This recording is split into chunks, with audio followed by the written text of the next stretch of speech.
Hello, class. This is Wednesday, October 26th. This is Professor Barbara Wyman. This will be a timeline for both English 221 and helpful for English 401. It's a very basic outline. For English 221, you only need to know relative times, like who's the oldest, who came first, what they wrote. For English 401, it kind of helps organize our class too. You also just need to know relative times. But we cover different tragedies in English 221 than we do in 401, but the timeline's the same. So one important thing to understand with earliest literature, which is what we cover English 221 and English 401 in the Greek period, is that the stories and whatnot that came first were first told and saved in oral tradition, much like the Bible. No one was there at the creation of the universe and was taking notes on Adam and Eve and was counting the animals as they walked into the ark. All of those stories, those sacred stories in the Old Testament, were saved and passed on by oral tradition, saved because they were sacred about Yahweh and about the beginning of Genesis, Exodus, Leviticus, Numbers, Deuteronomy, etc., until writing was invented or developed, and then Hebrew writing allowed those stories to be written down for the Bible. Well, if you think about that, which is more familiar, well, to some of you it's more familiar. That's similar with all parts of the world that have an advanced civilization where writing was developed. And of course, the Greeks were a highly developed civilization early on, one of the earliest of developed civilizations, and they had writing very early. That's why we have so many of these myths and stories that still remain that we can read thanks to the development of writing. And we talked a little bit about that already in English 221. So here I wanted to point out the timeline here. So here is BC, AD. I usually write this on the board in class like 4,000 times. So this is the division between BC and AD. And with English 221, the earliest thing we really spend time on is the Trojan War. The Trojan War actually happened in 1200 BC. Many wars happened, and we'll find out that many Troys were conquered and destroyed and rebuilt. But this one particular war was so influential. The story of great Achilles and noble Hector, and the fall of the great city of Troy to those Greeks after a 10-year battle. All those stories were so legendary for many reasons that we'll talk about later. So they were saved. The stories of the Trojan War that happened in 1200 BC, the fall of Troy, for 1200 to 800 BC were saved for 400 years in oral tradition until Homer, after the development of writing, composed those stories into two great epics, the Iliad and the Odyssey. So they're one of our very earliest written works from the Greek period, and they contain so many important elements, including many of our early myths are incorporated into both the Iliad and the Odyssey. Hesiod, pretty much the same time, also an early Greek writer, although he wouldn't have been known as Greek during his time. It's what we call him now. He wrote the Theogony, also from oral tradition. Those stories about the birth of the gods, where all the chaos and Uranus and the Titans and the clash of the Titans and all that were also stories saved from oral tradition. And Hesiod, the development of writing, 800 BC, circa 800 BC, composed the Theogony, Birth of the Gods. He also composed a couple of other things, Work and Days, and but that's the one we cover in English 221. So moving forward, the next group to come are the tragedians. 300 years after the creation of writing. The tragedians are important because what they did is they took the myths, the stories that were already well known. They didn't make up any of these stories. They took the already well-known stories and turned them into drama. I like to say they made miniseries because they came in 3 parts, even though we only have one set of 3 tragedies left, the Oresteia. But we do have, I think, 39 tragedies that last from the classical age of Greek tragedy over the hundreds that were probably written, just because of the way didn't have Kinkos back then, so there weren't that many copies, easy for them to get lost.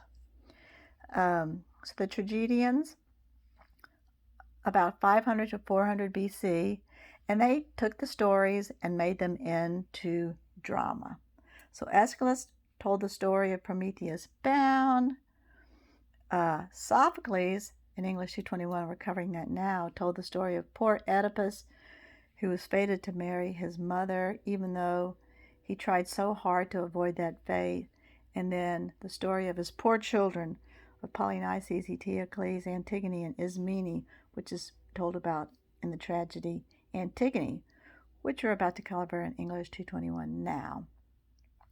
And then Euripides was the last of the tragedians.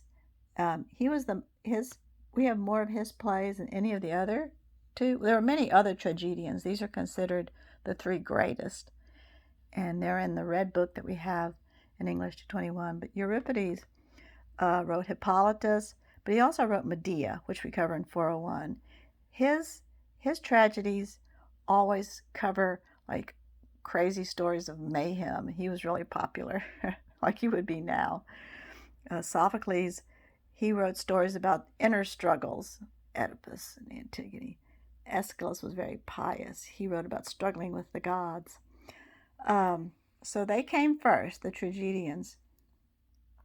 The next 100 years, just loosely, is when the philosophers lived. The philosophers, the Greeks invented tragedy, and they invented philosophy and history as well. But the philosophers came afterwards, 400 to 300 BC, and the 3 great philosophers, Socrates, Plato, and Aristotle. Socrates didn't write anything. He told things to his pupil Plato, who then wrote them down, and then Aristotle was Plato's pupil. And Aristotle was the tutor to Alexander the Great. And Alexander the Great also loved the Iliad, so that's kind of cool. So the philosophers came after the tragedians. We're going to cover Aristotle's Poetics in English 221. Aristotle wrote the first ever, I didn't write that on there. He wrote the first, I'll write it right now, the Poetics. The first ever work of literary criticism. He dissected what it was that made these tragedies so good. In other words, these tragedies were already considered classic by the time the philosophers lived, and Aristotle goes to himself, what are the elements that make a good tragedy? And he wrote the Poetics. Poetics is just a term for things written in meter, and the tragedies were written in metered verse. And we're going to cover that in English 221. After the decline of the Greek Empire, when the Roman period took place, when Rome became the dominant civilization, centered from Rome and what we now call Italy, versus the Greeks were centered in Greece, mostly Athens, the seat of democracy. In English 221, we read a lot from Ovid's Metamorphoses. He was Roman. He was born BC, and he lived into the Christian period. The Metamorphoses, we read snippets of it in English 401. But in English 221, we read more of it. Ovid also did something really important. he took the ancient Greek myths and translated them into Latin, because obviously the Romans spoke Latin. And when Ovid retold these myths, he told them with a humorous twist. That's what makes reading his myths so much fun, because he always, in class, we're able to look at it more. He tells it in a more humorous way. He has a lighthearted touch with retelling these myths. So he took the Greek myths and told them under the rubric of changes. That's what metamorphosis means. One thing changes into the other. Like, Arachne changes into a spider, and Callisto changes into a bear, and then to the Big Dipper. So that's what metamorphosis means. That was his controlling principle, as one thing changing into the next. Virgil also was born BC, but he also died BC. For English 401, we're covering the Aeneid now, and we will later in English 221.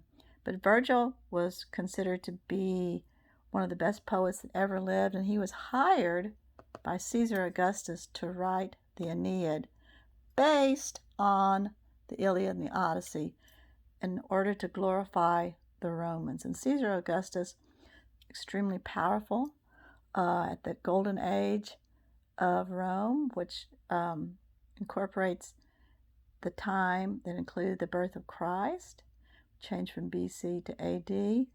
And Virgil died BC, like I said, and he wrote Eclogue 4, which prophesied the birth of a baby to a virgin. He's considered a pre-Christian prophet because of Eclogue 4, and that's why Dante chose him to be the guide in the Inferno and Purgatorio and in the Divine Comedy in the 14th century AD.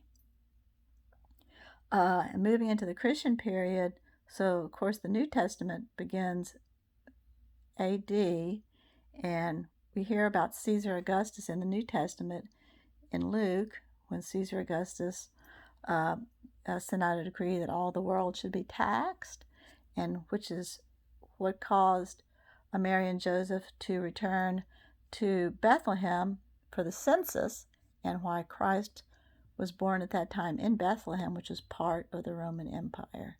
So that's just a quick overview of our timeline. And I'll also take a picture of this. You only have to know relative times, like who's older? Is Homer or Aeschylus older? Homer. Which is the oldest work of literature, the Odyssey or the Aeneid? That's all you'll really have to know, not any particular dates. All righty.